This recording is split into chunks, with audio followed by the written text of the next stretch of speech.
अशा कंपन्यांना तुम्ही काळ्या यादीत टाकणार का? सुधारित पीक विमा योजनेअंतर्गत शेतकऱ्याला झालेल्या नुकसानीचा योग्य मोबदला मिळण्याच्या अनुषंगाने ग्रामीण भागातील लोकप्रतिनिधींना त्यामध्ये समाविष्ट करून त्यांच्या सूचना विचारात घेतल्या जाणार आहेत का? ज्या कंपन्या दोषी असतील किंवा ज्या कंपन्यांचा या ठिकाणी दोष सिद्ध झाले तर त्यांना ब्लॅकलिस्टेड निश्चितपणे शासनामार्फत करण्यात येईल। सरकार नियमाप्रमाणे नवीन धोरणाच्या नियमाप्रमाणे कापणीच्या प्रयोगानुसार जे काही नुकसान भरपाई होईल ते सरकार या ठिकाणी भरपाई करणार आहे।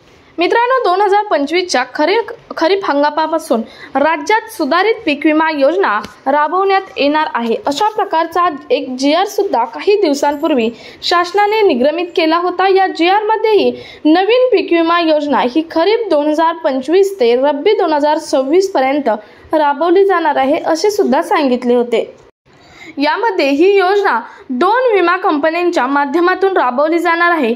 या अगोदर हाच पीक विमा 4 ट्रिगर मार्फत दिला जात होता, परंतु आता हा पीक विमा फक्त एकाच ट्रिगरच्या माध्यमातून दिला जाणार आहे। तो ट्रिगर म्हणजे पीक कापणी प्रयोगावर आधारित नुकसान भरपाई या ट्रिगरच्या माध्यमातून हा पीक विमा दिला जाणार आहे। जो की ट्रिगर आतापर्यंत सर्वात कमी पीक विमा ज्या ट्रिगरला मिळत होता तो पीक विमा पीक कापणी प्रयोगावर आधारित नुकसान भरपाई हाच आहे। आता तुम्ही म्हणाल प्रधानमंत्री फसल योजना आणि पीक विमा योजना सारखी आहे का? तर नाही, यामध्ये खूप प्रमाणात फरक आहे। परंतु ही विमा योजना बऱ्याच शेतकऱ्यांच्याकडून ऐकले तर त्यांना मान्य नाही। सर्वात महत्त्वाचं म्हणजे आता 1 रुपया भरून पीक विमा योजना होती ती सुद्धा बंद करण्यात आलेली आहे। तुम्ही आता पहिल्यांदा कृषी मंत्र्यांनी काय बोलले ते सुद्धा ऐकलं असेल किंवा कृषी मंत्र्यांना प्रश्नोत्तरच्या तासामध्ये अमोल मेटकरे असतील किंवा सदाभाऊ खोत असतील किंवा अनेक विरोधकांनी प्रश्न काय विचारले याची सर्व माहिती आपण आत्ताच पाहिली आहे। त्यानंतर सदाभाऊ खोत काय म्हणाले ते पाहूयात। शेत माझं खचल्यामुळं माती वाहून गेल्यामुळं पेरणी होणार नाही। आता पेरणी नाही झाली तर मग उंबरठा उत्पादन कसं धरणार तुम्ही? मी पेरलंच नाही तर तिथं उंबरठा उत्पादन धरण्याचा प्रश्नच येत नाही। आणि ह्या बाबी आपण वगळल्यामुळं शेतकऱ्यांचं मोठं नुकसान होणार आहे। सध्या पावसाळी अधिवेशन चालू आहे आणि या अधिवेशनात सर्व राजकीय विषयक मुद्दे मांडले जातात, परंतु शेतकरी या पीक विम्याच्या पद्धतीला सहमत नाही। त्यामुळे विरोधकांकडून किंवा लोकप्रतिनिधींकडून प्रत्येक वेळी याबद्दल भाष्य करण्यात येत आहे आणि म्हणूनच काल कृषी मंत्र्यांनी ग्वाही दिलेली आहे की आम्ही सर्व ठिकाणचे लोकप्रतिनिधी समवेत घेऊन एक बैठक घेऊ आणि सर्वांच्या सहमतीने पुन्हा एकदा नवीन पीक विमा योजना किंवा पीक विमा पद्धत जी आहे ती ठरवू। आता असे जरी केले तरी आमच्या पद्धतीनुसार शेतकऱ्यांना काहीच फायदा होत नाही। याचं महत्त्वाचं कारण आहे ती म्हणजे जो फायदा होतो तो फक्त कृषी कंपन्यांना आणि जे राज्य सरकार आहे, कृषी विभाग आहे त्यांनाच याचा फायदा होतो। त्यानंतर सध्या पावसाळी अधिवेशन चालू आहे आणि या अधिवेशनात सर्व राज्यविषयक मुद्दे मांडले जातात, परंतु शेतकरी हा पीक विमाच्या पद्धतीचा सहमत नाही।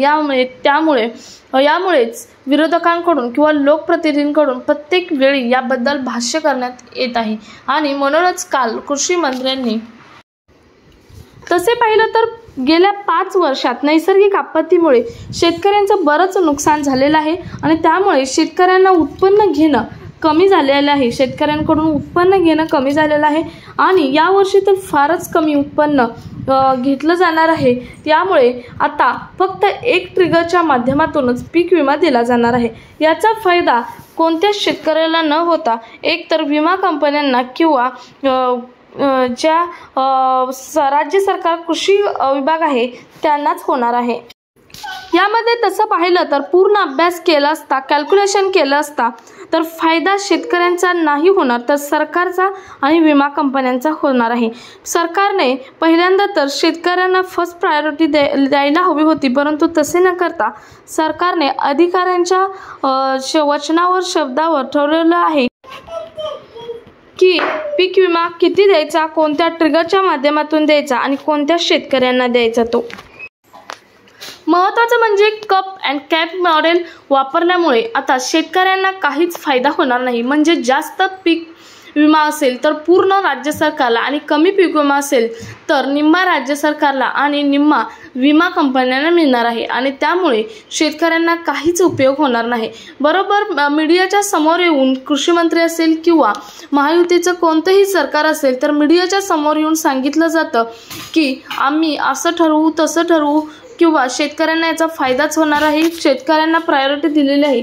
परंतु यामध्ये तर सरळ दिसून येते सरकारला आणि विमा कंपन्यांना प्रायोरिटी दिली आहे, शेतकऱ्यांना कोणत्याही प्रकारची प्रायोरिटी सरकारकडून देण्यात आलेली नाही। शेत माझं खचल्यामुळं माती वाहून गेल्यामुळं पेरणी होणार नाही।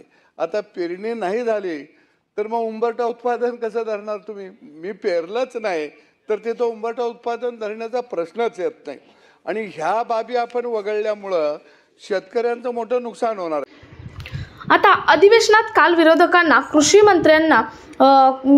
कृषी मंत्र्यांना प्रश्न विचारला की नैसर्गिक आपत्तीमुळे जर पीकच आले नाहीत तर पीक कापणी कुठली करणार, म्हणजे सदाभाऊ खोत यांनी विचारलेला प्रश्न। आणि मग शेतकऱ्यांना कसला पीक कापणी आधारावरील ट्रिगरच्या माध्यमातून पीक विमा मिळणार हे सांगा, असं कृषी मंत्र्यांना सदाभाऊ खोत यांनी विचारल्यास कृषी मंत्र्यांनी पुन्हा तेच उत्तर दिले आहे की आम्ही सर्व प्रतिनिधी जमा करून आम्ही एक बैठक घेऊ आणि त्या बैठकीत सर्वांचे जे मत येईल त्यानुसार आम्ही पीक विमा राबवू, असे कृषी मंत्र्यांनी ग्वाही दिलेली आहे। कालच्या अधिवेशनामध्ये काल ही ग्वाही कृषी मंत्र्यांनी दिलेली आहे। आता तुम्ही बघितलं तर आधी 4 ट्रिगरच्या माध्यमातून पीक विमा दिला होता, त्यामध्ये नैसर्गिक आपत्ती सगळ्यात मोठं म्हणजे नैसर्गिक आपत्तीमुळे होणारं नुकसान ही सगळ्यात मोठा ट्रिगर होता।